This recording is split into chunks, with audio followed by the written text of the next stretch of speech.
voice like a trumpet, and show my people their transgression, and the house of Jacob their sins. Yet they seek me daily, and delight to know my ways, as a nation that did righteousness, and forsook not the ordinance of their God.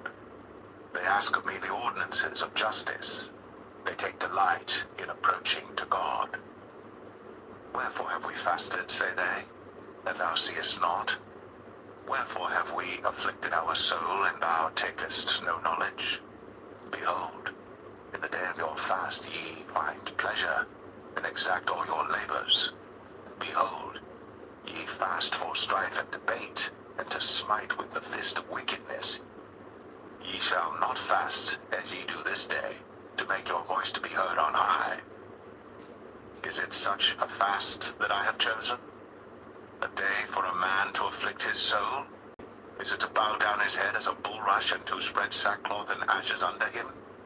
Wilt thou call this a fast, and an acceptable day to the Lord? Is not this the fast that I have chosen? To loose the bands of wickedness, to undo the heavy burdens, and to let the oppressed go free, and that ye break every yoke. Is it not to deal thy bread to the hungry, and that thou bring the poor that are cast out to thy house? When thou seest the naked, that thou cover him, and that thou hide not thyself in thine own flesh. Then shall thy light break forth as the morning, and thine health shall spring forth speedily, and thy righteousness shall go before thee. The glory of the Lord shall be thy rearward.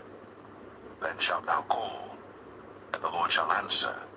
Thou shalt cry, and he shall say, Here I am.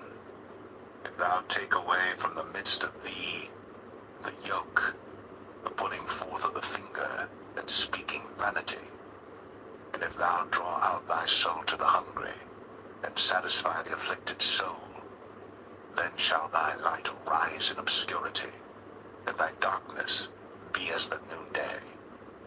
And the Lord shall guide thee continually, and satisfy thy soul in drought, and make fat thy bones, and thou shalt be like a watered garden, and like a spring of water whose waters fail not.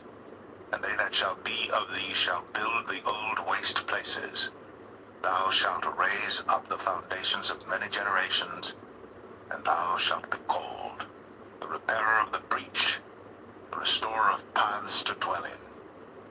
If thou turn away thy foot from the Sabbath, from doing thy pleasure on my holy day, and call the Sabbath a delight, the holy of the Lord honorable, and shalt honor him, not doing thine own ways, nor finding thine own pleasure, nor speaking thine own words, then shalt thou delight thyself in the Lord, and I will cause thee to ride upon the high places of the earth, and feed thee with the heritage of Jacob thy father, for the mouth of the Lord hath spoken it.